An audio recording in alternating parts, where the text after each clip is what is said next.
মালিক ইবনে আনাস রাদিয়াল্লাহু তাআলা থেকে বর্ণিত আল্লাহ নবী সাল্লাল্লাহু আলাইহি ওয়াসাল্লাম তিনি বলছেন তারাকতু ফীকুম আমরাইন লান তাজিদু মা তামাসসাকতুম বিহিমা কিতাবাল্লাহি ওয়া সুন্নাত রাসূলিহি, আমি তোমাদের মাঝে দুটি মহামূল্যবান সম্পদ ছেড়ে যাচ্ছি যে দুটি আঁকড়ে ধরে থাকলে জীবনে কোনোদিন পথ হারা হবে না। একটি হলো আল্লাহর কিতাব আর দ্বিতীয় হলো সুন্নাত রাসূল। আল্লাহর কিতাব যেভাবে আপনাকে মানতে হবে সুন্নাতকেও সেভাবে মানতে হবে। এজন্য এক শ্রেণীর মানুষ আছে যারা নিজেদেরকে আহলুল কোরআন বলে, শুধু কোরআন মানবে হাদিস মানবে না। ওরা আহলুল কোরআন সম্প্রদায়, বিভ্রান্ত, ওরা পথভ্রষ্ট, তাই না? সুন্নাত ছাড়া কিভাবে চলবে তারা? সুন্নার বাইরে যদি কোনো আমল করা হয় সেটা কখন আল্লাহর কাছে গ্রহণযোগ্য হবে? কখনোই নয়, সেটা পরিত্যাজ্য। যেমন স্পষ্ট হাদিস আছে আল্লাহ নবী সাল্লাল্লাহু আলাইহি ওয়াসাল্লাম বলেছেন মান আহদাথা ফি আমরিনা হাযা মা লাইসা মিনহু ফাহুয়া রাদ্দ, যার বিষয়ে আমার কোনো প্রত্যাদেশ নেই, আমার কোনো আদেশ নেই, এমন কোনো কাজকর্ম যদি কেউ করে সেটা হবে প্রত্যাখ্যাত। এ ব্যাপারে সেই বুখারী একটি লম্বা চওড়া হাদিস আছে। তিনজন ব্যক্তি, যা আনাস ইবনে মালিক রাদিয়াল্লাহু আনহু বর্ণনা করেছেন, একবার তিনজন ব্যক্তি আল্লাহ নবী সাল্লাল্লাহু আলাইহি ওয়াসাল্লামের বাড়িতে আসার পর আল্লাহ নবী সাল্লাল্লাহু বাড়িতে নেই, রাসূলুল্লাহ সাল্লাল্লাহু আলাইহি ওয়াসাল্লামের ইবাদত বন্দেগী সম্পর্কে প্রশ্ন করলেন বাড়িওয়ালা ফ্যামিলিদেরকে, তার স্ত্রীরা ছিল। যখন রাসূলুল্লাহ সাল্লাল্লাহু আলাইহি ওয়াসাল্লামের ইবাদত বন্দেগী সম্পর্কে তিনটি লোককে জানানো হলো যে আল্লাহ নবী সাল্লাল্লাহু আলাইহি ওয়াসাল্লাম এই ইবাদত করতেন, রাসূলুল্লাহ সাল্লাল্লাহু আলাইহি ওয়াসাল্লামের ইবাদত শুনে এরা তো হতভম্ব হয়ে গেলেন, মানে ভয় খেয়ে গেলেন যে আল্লাহ নবী সাল্লাল্লাহু আলাইহি ওয়াসাল্লাম যে রাসূলের নবী হওয়ার আগের গুনাহ মাফ, নবী হওয়ার পরের গুনাহ মাফ, তারপরে তিনি এত ইবাদত করেন, তাহলে আমরা কোথায়? আমরা কোথায় আছি? কত শতভাবে জর্জরিত আমরা। হ্যাঁ, তখন তিনজন ব্যক্তির মধ্যে হতে একজন ব্যক্তি বলেই ফেললো আনা ফাইন ইউসাল্লি লাইল আবার আমি সারা রাত্রি নামাজ আদায় করব, রাত্রিতে ঘুমাবো না। আর একজন বললো যে আমি প্রত্যেকদিন ডেইলি রোজা রাখবো, কোনোদিন রোজা ছাড়বো না। আর একজন কি বললো যে আমি মহিলাদের বিরত থাকবো, কোনোদিন বিবাহ করবো না। ইতিমধ্যে আল্লাহ নবী সাল্লাল্লাহু আলাইহি ওয়াসাল্লাম হলো আর তারপর আল্লাহ নবী সাল্লাল্লাহু আলাইহি ওয়াসাল্লাম বলেন আনতুম কুনতুম তারা, আরে তোমরা সেই লোক যারা এই কথা বলছিলে এই করব তাই করব। শোনো, আল্লাহি ইন্নী আখশাকুম বিল্লাহি ওয়া আত্তাকুম বিল্লাহ, আমি তোমাদের চাইতে অধিক আল্লাহর ইজ্জতকে ভয় করি, তোমাদের চাইতে অধিক ভয় করি, তদুপরি আমি নামাজ পড়ি আবার রাত্রিতে ঘুমাই। ওয়ালাকিন উসাল্লি ওয়া আরকুদ, নামাজও পড়ি আবার রাত্রিতে ঘুমাই, রোজাও রাখি আবার রোজা ছাড়ি, আবার বিবাহ করেছি। তোমরা বলে বিবাহই করবো না, কেউ বলছে যে সারাদিন ডেইলি রোজা রাখবো, রোজাই ছাড়বো না, কেউ বলছে রাত্রিতে ঘুমাবোই না। প্রত্যেকটা জিনিসের একটা হক আছে, অধিকার আছে, তাই না? শরীরের একটা বডির একটা হক আছে, চোখের একটা হক আছে ঘুমানো, আরামের প্রয়োজন আছে। আপনার সাধ্যের বাইরে কোনো ইবাদত দেখানো জায়েজ নয়। আত্তাকুল্লাহ নাস্তাতাতু, আল্লাহ রাব্বুল ইজ্জত যেভাবে আপনাকে যে ক্ষমতা দিয়েছেন সেই মতো সাধ্য মতো সামর্থ্য মতো আল্লাহ রাব্বুল ইজ্জতকে ভয় করতে হবে। আপনি শরীরকে এত কষ্ট দেবেন, দিনে কোনো কাজ করতে পারবেন না, চোখ ধুলো করবে, এভাবে ইবাদত করেন না। নবী সাল্লাল্লাহু আলাইহি ওয়াসাল্লাম নামাজ পড়ি আবার ঘুমাই, রোজা রাখি আবার রোজা ছাড়ি, বিবাহ করেছি। আমার নবী গান সুন্নাতে খালিসা বিন আমার সুন্নাত থেকে যদি কেউ বিমুখতা অর্জন করে, এড়িয়ে চলে, বেশি বেশি করতে চায়, খালিসা বিন সে আমাদের দলে উঠতে নয়। বুঝে আসছে? রাসূলুল্লাহ সাল্লাল্লাহু আলাইহি ওয়াসাল্লামের চাইতে অতিরিক্ত এক্সট্রা করার কোনো অনুমোদন পারমিশন কিন্তু শরীয়তে নেই। আপনি বেশি বাড়াবাড়ি করতে যাবেন না। এজন্য এক ব্যক্তির এই ব্যাপারে খুব মশহুর হাদিস, একজন গ্রাম্য ব্যক্তি আল্লাহ নবী সাল্লাল্লাহু আলাইহি ওয়াসাল্লামের কাছে এসে বলেন ইয়া রাসূলুল্লাহ কুল্লানি আলা আমাল ইলা আমিতু বিদাখালিল জান্নাহ, আল্লাহ রাসূল আমাদেরকে কিছু আমলের কথা বলে দেন যে আমলগুলো করলে আমরা জান্নাতে যেতে পারবো, জাহান্নাম থেকে দূরে সরে থাকতে পারবো। আল্লাহ নবী সাল্লাল্লাহু আলাইহি ওয়াসাল্লাম তাদেরকে উপদেশ করলেন প্রথমে তাওবা ওয়া তাশরিকু বিশাইআ, প্রথমত আকীদা দাও, এক আল্লাহর ইবাদত করবে, তার সাথে কাউকে শরীক করবে না, তুকিমা সালাতাল মাকতুবা, পাঁচ ওয়াক্ত নামাজ পড়বে, রোজা রাখবে, যাকাত আদায় করবে, এই কাজগুলো করলেই জান্নাত যেতে পারবে। লোকটি ওই মজলিসে এই কথাগুলো শোনার পর বলছেন আল্লাহুল আজিজ ওয়া হাদা ওয়া আনতুস, আমি আল্লাহর কসম করে বলছি এর চাইতে অতিরিক্ত আমি কিছু করতে যাব না এবং এর চাইতে কম আমি কিছু করব না। রাসূল যা বলেছেন হুকুম আমি তাই করব। বলার পর যখন মজলিস ছেড়ে প্রস্থান করলেন, ছেড়ে চলে গেলেন, আল্লাহ নবী সাল্লাল্লাহু আলাইহি সাহাবায়ে কিরামকে সামনে রেখে বলছেন যে মান সাল্লাল্লাহু আলাইহি ওয়া সাল্লাম মিন আহলিল জান্নাহ ফালিয়ানজুর ইলা আহা, যদি কোনো ব্যক্তি তোমাদের মধ্যে কোনো জান্নাতি ব্যক্তিকে দুনিয়ার বুকে চলমান অবস্থায় দেখার আশঙ্কা করে, আশা করে, ইচ্ছা হয়, তাহলে সে যেন এই ব্যক্তিটিকে দেখে নেয়। ভালো কথাটা আন্ডারলাইন করবে। ওই ব্যক্তিটি কিন্তু এখনো পর্যন্ত আমল করেনি, কেবলমাত্র আমলগুলো শুনেছে আর আমলগুলো অতটুকুই করে অঙ্গীকার করেছে, অতটুকুই যতটুকু রাসূল বলেছেন, এর সাথে বেশি করবে না। এজন্য আল্লাহ নবী সাল্লাল্লাহু আলাইহি ওয়াসাল্লাম তাকে কি বললেন? জান্নাতি বললেন, তাই না? দুনিয়ার বুকে চলমান ব্যক্তি জান্নাত। আল্লাহ নবী সাল্লাল্লাহু আলাইহি ওয়াসাল্লাম যেখানে যেরূপ আমল রয়েছে, যতটুকু রয়েছে ততটুকুই আপনাকে করতে হবে। সংযোজন বিয়োজনের কোনো স্থান নেই, মাইনাস প্লাসের কোনো স্থান নেই। দিন কমপ্লিট, কোন রকমের এক, কোন রকমের বি, কিচ্ছু কোনো স্থানে দিলে কোন রকমের স্থানে সরিয়ে দেবে। আর সুন্নাত বহির্ভূত আমল করতে গেলে সেটাই হবে বিদআত। সুন্নাতের অপোজিট কি? বিদআত। তাওহীদের অপোজিট কি? শিরক। আলোর অপোজিট কি? অন্ধকার। তাওহীদ আলো, সুন্নাত আলো, আর অন্ধকার শিরক অন্ধকার, বিদআত অন্ধকার। সুন্নাত ছাড়া যে কোনো প্রকার আমল করতে গেলে সেটা হবে বিদআত, ভ্রষ্টতা। সুন্নাহ হলো নাজাতের পথ, সফলতা তথা মুক্তির পথ। আল্লাহ সুবহানাহু ওয়া তাআলা এ ব্যাপারে আয়াত রয়েছে, এ ব্যাপারে হাদিস রয়েছে, সেই বুখারী হাদিস।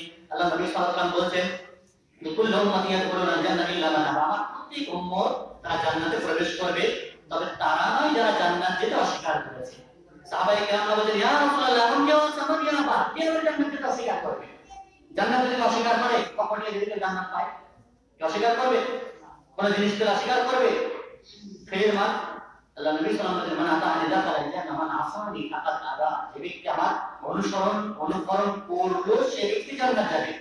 অনুসরণ থেকে বিরত থাকাই মানে হলো সে নিজেকে জান্নাত থেকে অস্বীকার করে দিচ্ছে। তাহলে মুখে যে বলিয়া ওড়ানো, ফকটিয়া আমলে নেই, এটা কোনো গ্রহণযোগ্যতা নেই। এরকম দাবি করা নিছক, এটা ফালতু। আল্লাহ সুবহানাহু ওয়া তাআলা বলেন, তিলকা হুদুদুল্লাহ ইল্লা রাসূলুহু ইউদখিলুল জান্নাতি তাজরি মিন তাহতিহা আল-আনহার। যারা আল্লাহ এবং তার রাসূলের অনুসরণ করে, আল্লাহ তাদেরকে এমন জান্নাতে প্রবেশ করাবেন যে জান্নাতের পাদদেশে নহর জারি আছে, যেখানে তারা সর্বদাই থাকবে, স্থায়িত্ব জীবনটা। যালিকা ফজলুল আযীম, এটাই হলো সবচেয়ে বড় সফলতা। একটা মুমিনের জন্য পরকালীন সফলতা সবচেয়ে বড় কি? জান্নাত। জান্নাতটা হলো সবচেয়ে বড় সফলতা। সম্মানিত উপস্থিতি, আল্লাহ সুবহানাহু ওয়া তাআলা একাধিক আয়াত তিনি বলেছেন, মাইয়াতি ইল্লাহ ওয়া রাসূলুহু ফাউলাইকা মা'আল্লাযীনা আন'আমা আল্লাহু আলাইহিম মিনান নাবিয়্যিন। যারা আল্লাহ এবং তার রাসূলের অনুসরণ করে তারা কিয়ামতের দিন বা জান্নাতে তাদের সাথে থাকবে। কাদের সাথে? যাদের প্রতি আল্লাহ নিয়ামত হয়েছে, যাদেরকে আল্লাহ পুরস্কৃত করেছেন, তারা নবীরা, সিদ্দিকীন, যারা সত্যবাদী, শুহাদা, যারা আল্লাহর পথে শহীদ হয়েছে, যারা সালেহ নেককার, তাদের সাথে আপনাদের স্থান হবে, যারা আল্লাহ এবং তার রাসূলের অনুসরণ করবে। আল্লাহ সুবহানাহু ওয়া তাআলা বলেছেন, মাইয়াতি রাসূলা ফাকাদ আতা আল্লাহ মান তাওয়াল্লা ফামা আরসালনাকা আলাইহিম হাফীযা। আল্লাহ রাসূল সাল্লাল্লাহু আলাইহি অনুসরণ করার নামই হলো মূলত আল্লাহর মর্তবা। রাসূলুল্লাহ সাল্লাল্লাহু আলাইহি ওয়াসাল্লাম বলেছেন, মান আতানি ফাকাদ আতা আল্লাহ, মান আতানি ফাকাদ আতা আল্লাহ। যে ব্যক্তি আমার অনুসরণ করলো সে ব্যক্তি আল্লাহর অনুসরণ করলো, যে ব্যক্তি আমার অনুসরণ থেকে বিমুখতা অর্জন করলো সে ব্যক্তি আল্লাহর নাফরমানি করলো। আর মুমিনের জন্য, বিশেষ করে as a Muslim, as a মুমিন, আমাদের আইডিয়া, আমাদের নমুনা, আমাদের আদর্শ একমাত্র রাসূলুল্লাহ সাল্লাল্লাহু আলাইহি ওয়াসাল্লাম, তাই না? লাকাদ কানা লাকুম ফি রাসূলিল্লাহি উসওয়াতুন হাসানাহ। রাসূল আমাদের আইনা স্বরূপ, আমাদের মডেল, আমাদের কি, আমাদের স্টার। তার ফলো হতে হবে, তিনি আমাদের জন্য আদর্শ রূপ। সম্মানিত উপস্থিতি, অনুরূপভাবে আল্লাহর ভালোবাসার পাওয়ার মাধ্যম হচ্ছে রাসূলের আনুগত্য করা। আল্লাহর যদি ভালোবাসা পেতে চান, আল্লাহর মহব্বতের অধিকারী হতে চান, তাহলে রাসূলের আগে মহব্বত করতে হবে। রাসূলের মহব্বত করা মানে এই নয়, সে মানে কি বলে, গলা ঝুলিয়ে ঝুমঝুম করে রাসূলের নামে কওয়ালি পেশ করব, দরুদে লাকি, দরুদে তাজ, দরুদে হাজারি, দরুদে নাসরানিয়া, তিসবিয়া, শত শত দরুদ বাজারে ছড়াছড়ি হচ্ছে, সেই সমস্ত দরুদ আওড়াবো। মুস্তাফা জান রহমত পে লাখো সালাম, দরুদ আওড়াবো। এটা রাসূলের আনুগত্য নয়, রাসূলের ভালোবাসার মাধ্যমে না। রাসূলের নামে দরুদ ইব্রাহিম পড়তে হবে, তাই না? রাসূলের সুন্নাত, আল্লাহ সুবহানাহু ওয়া তাআলা বলেছেন, কুল ইন কুনতুম তুহিব্বুনা আল্লাহ ফাত্তাবিউনি ইউহিব্বুকুম আল্লাহ। এটা যে আপনি বলে দেন, যদি তোমরা আল্লাহর ভালোবাসা পেতে চাও তাহলে আমার অনুসরণ করো, তাহলে অটোমেটিক্যালি আল্লাহর ভালোবাসা পেয়ে যাবে। আল্লাহ তোমাদের গুনাহ খাতা maaf করে দেবেন। আল্লাহ নবী সাল্লাল্লাহু আলাইহি ওয়াসাল্লাম বলেন, মান হাব্বা সুন্নতি ফাকাদ হাব্বানি মান হাব্বানি কানা মা'ই ফিল জান্নাহ। যে ব্যক্তি আমার সুন্নাতকে ভালোবাসে সে ব্যক্তি আমাকে ভালোবাসলো, আর যে ব্যক্তি আমাকে ভালোবাসবে সে ব্যক্তি জান্নাতে আমার সাথে থাকবে, আমার সাথে থাকবে। রাসূলুল্লাহ সাল্লাল্লাহু আলাইহি ওয়াসাল্লামের নাম নাম শুনলে আঙুল চুষতে হবে, মাথা নোয়াতে হবে। রাসূলের নাম শুনলে বিভিন্ন ধরনের কোরআন সুন্নাহ বহির্ভূত করে মাথা ওড়াতে হবে। আমাদেরকে এই কাজ থেকে বিরত থাকতে হবে। কোন আঙুল চুষা নয়, অন্য কোনো ধরনের কথাবার্তা নয়, যেগুলো শরীয়ত এলাও করে, অনুমোদন করে। রাসূলের নাম শুনলে কি বলতে হবে? সাল্লাল্লাহু আলাইহি ওয়াসাল্লাম বলতে হবে, তবে রাসূলের ভালোবাসা। আর রাসূলের বিরোধিতা করা মানে রাসূল যেগুলো করেননি, যে মহব্বতগুলো সাহাবায়ে কেরামরা করেননি, যে মহব্বতগুলো রাসূলুল্লাহ সাল্লাল্লাহু আলাইহি ওয়াসাল্লামের ছাত্র শাগরেদরা করেননি, সেই মহব্বতগুলো যদি আমি আপনি করতে যাই তাহলে এটা কি বাড়াবাড়ি নয়? তাহলে এটা কি রাসূলের মহব্বত হচ্ছে নাকি রাসূলের অপমান হচ্ছে? রাসূলের অপমান। রাসূলের অপমানের কারণে যদি তার মন মুসলিম নয়, মুনাফিক তুই রাসূলের দুশমন। সম্মানিত উপস্থিতি, কোরআন এবং সুন্নাহর সকল সমস্যার সমাধান যখন সহিহ হাদিসের দিকে দাওয়াত দেওয়া হবে, তখন সেই সহিহ হাদিসটাকে একেবারে কারেন্টলি কবুল করতে হবে। আল্লাহ এবং তার রাসূলের প্রতি সর্বোচ্চ ভালোবাসা আমাদেরকে রাখতে হবে। এ ব্যাপারে ওমর রাদিয়াল্লাহু আনহুর একটি হাদিস রয়েছে। একবার ওমর রাদিয়াল্লাহু আনহু তিনি আল্লাহ নবী সাল্লাল্লাহু আলাইহি ওয়াসাল্লামের কাছে এসে বলেন, ইয়া রাসূলুল্লাহ আনতা হাব্বু ইলাইয়া মিন কুল্লি শাইইন ইল্লা মিন নাফসি। আল্লাহ রাসূল, পৃথিবীর সমস্ত জিনিস থেকে আপনাকে আমি বেশি ভালোবাসি, কিন্তু আমার জানের চাইতে বেশি ভালোবাসা পাই, প্রাণের চাইতে আমি আপনাকে বেশি ভালোবাসি। আল্লাহ নবী সাল্লাল্লাহু আলাইহি ওয়াসাল্লাম বলেছেন, আমার এখনো পর্যন্ত তুমি মুমিন হতে পারোনি। ওমর রাদিয়াল্লাহু তাআলা মুসলিম জাহানের দ্বিতীয় খলিফা, তাই না? আল্লাহ নবী সাল্লাল্লাহু আলাইহি ওয়াসাল্লামের শ্বশুর আয়েন মানে খোলাফায়ে আরবাদের মধ্যে একজন, জান্নাতি সাহাবীদের মধ্যে একজন দুনিয়াতে সার্টিফিকেট প্রাপ্ত। সে ওমরকে আল্লাহ রাসূলুল্লাহ বলেন, এখনো তুমি মুমিন হতে পারোনি। ওমর রাদিয়াল্লাহু তাআলা চিন্তা ভাবনা করার পর বলেন, ইয়া রাসূলুল্লাহ, পৃথিবীর সকল জিনিসে আপনাকে বেশি ভালোবাসি, এমনকি আমার জানের চাইতেও বেশি ভালোবাসি। আল্লাহ নবী সাল্লাল্লাহু আলাইহি ওয়াসাল্লাম তখন বলেন, আল্লাহ আমার ওমর এতক্ষণে হলো,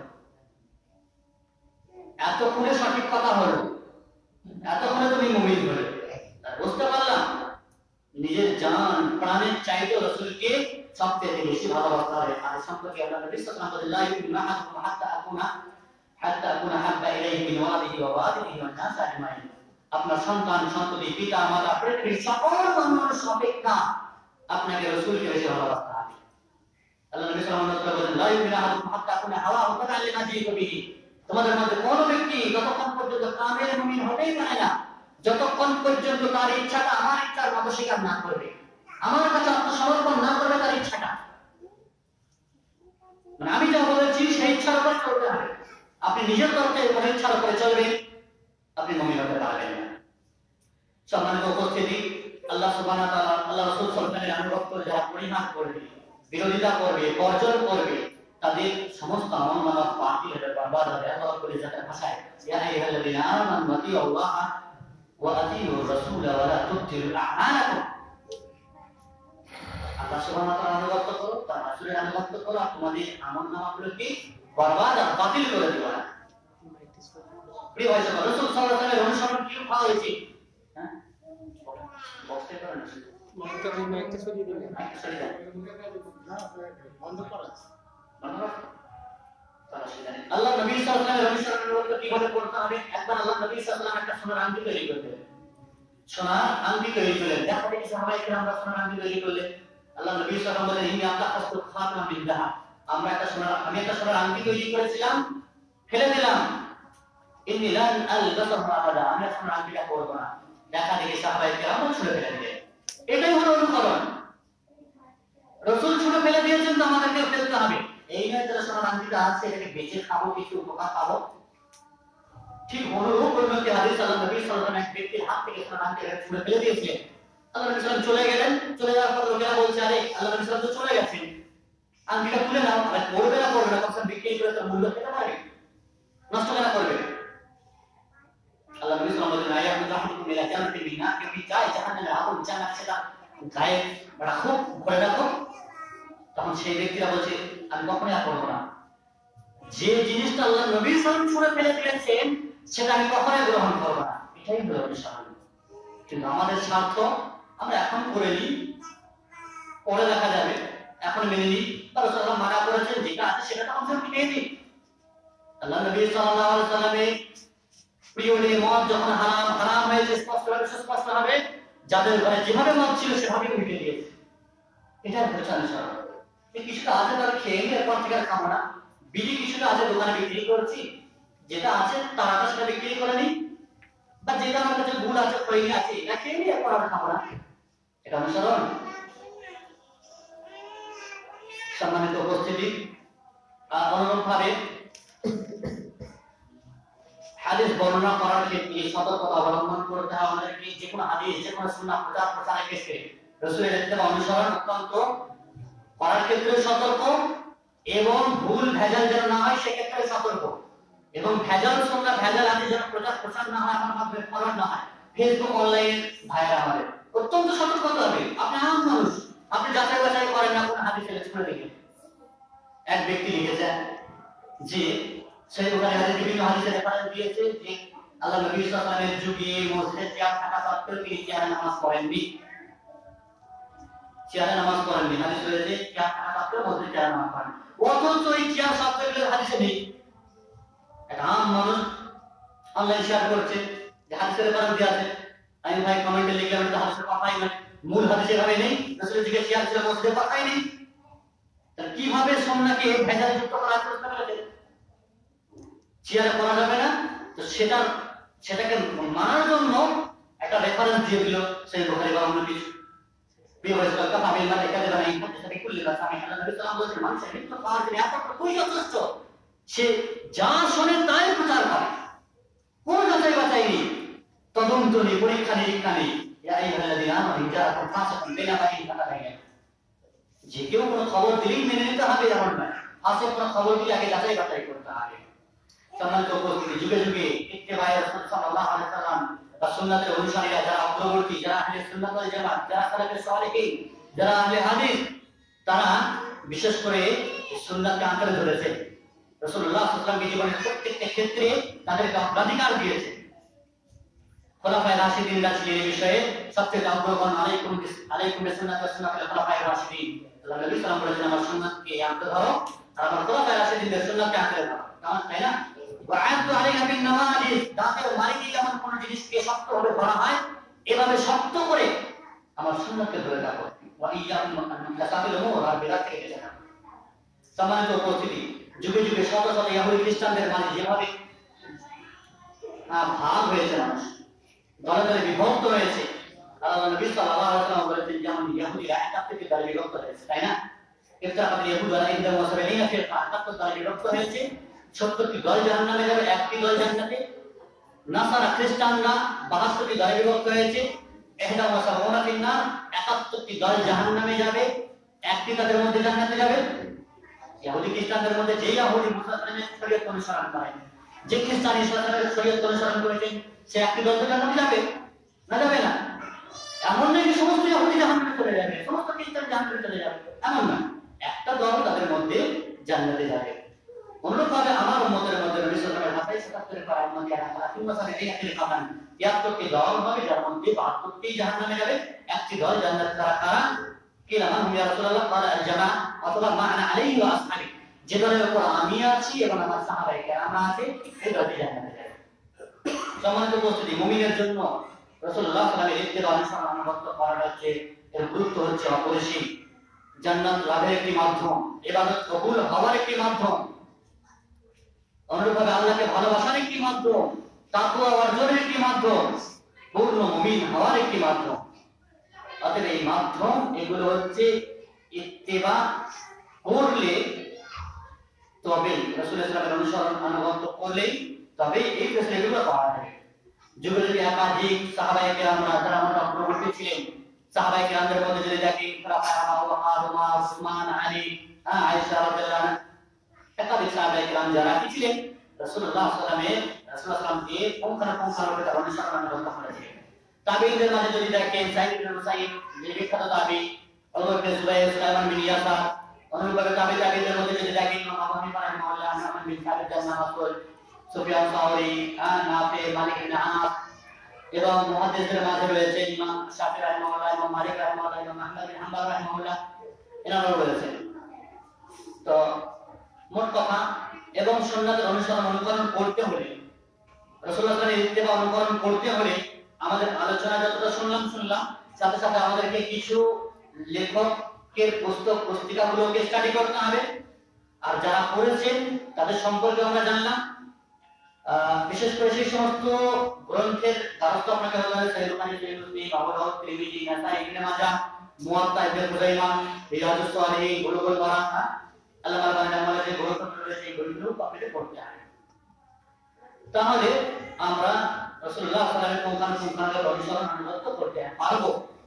তাহলে মোটামুটি ভাবে আমরা এই আলোচনা থেকে সুস্পষ্ট আমাদের কাছে যে আল্লাহ নবী সাল্লাল্লাহু আলাইহি ওয়াসাল্লামের ইত্তেবা অনুসরণ আমাদেরকে কিভাবে করতে হবে, তার ধরন, করণ, পথ, প্রসেস, পদ্ধতি, নিয়ম কানুন, শরীয়ত অনুমোদিত হতে হবে, স্থান সময় অনুমোদিত হতে হবে। নচেত নিজের মন করা কোন কথা, মন করা কোন জিনিস করবো আর বলবো রাসূলের এটা সামনে আমরা করছি, রাসূলের মহব্বতে আমরা করছি, কখনোই নয়। আর রাসূলের মহব্বত ব্যতীত कखनोई কোনো ব্যক্তি জান্নাত যেতে পারে না। जिस दिन में मोहम्मद की उल्फत ना होगी समझ लो कि उसकी किस्मत में जन्नत ना होगी। परिশেষে কবি এই ভাষা দিয়ে শেষ করি, তৌফিক দাও খোদা ইসলামী, তৌফিক দাও খোদা ইসলামী মুসলিম জাহান পুনরায় হোক আবাদ, তৌফিক দাও খোদা ইসলামী মুসলিম জাহান পুনরায় হোক আবাদ, দাও সে হারাম সুলতানা, দাও সে হারাম সুলতানা, দাও সে বাহু সে দিয়ে আজাদ। আল্লাহ রাব্বুল ইজ্জতের কাছে পরিশেষে দোয়া করে আপনাদের সকলকে तौहीदी जिंदगी অতিবাহিত করার তৌফিক দান করো, সুন্নাত পন্থী হওয়ার তৌফিক দান করো, রাসূলের অনুসরণ আনুগত্য জীবনের প্রতি ক্ষেত্রে সর্বক্ষেত্রে এবং সর্বাবস্থায় করার তৌফিক দান করো এবং জান্নাত যাওয়ার যে সমস্ত মাধ্যমগুলো রয়েছে সেগুলো গ্রহণ করার তৌফিক দান করো। বিদআতের ঘোর অন্ধকার হতে, শিরকের জঞ্জাল হতে আমাদেরকে দূরে সরিয়ে রাখো এবং আমাদেরকে পরিপূর্ণ নির্ভেজাল মুসলমান মুমিন হওয়ার তৌফিক দান করো। পরকালীন জীব জগতে পানি দেওয়ার পূর্বে নেকির ব্যাংক ব্যালেন্স তৈরি করার তৌফিক দান করো। আকুলি কওলি আস্তাগফিরুল্লাহ লি ওয়া লাকুম ওয়া লিসাইরিল মুসলিমিন মিন কুল্লি যামবিন ফাস্তাগফিরুহু ইলাইহি ইন্নাহু হুয়াল গফুরুর রাহিম। সাল্লাল্লাহু আলা নাবিয়িনা মুহাম্মাদিন ওয়া আলা আলিহি ওয়া সাহবিহি আজমাইন। আসসালামু আলাইকুম ওয়া রাহমাতুল্লাহি ওয়া বারাকাতুহু।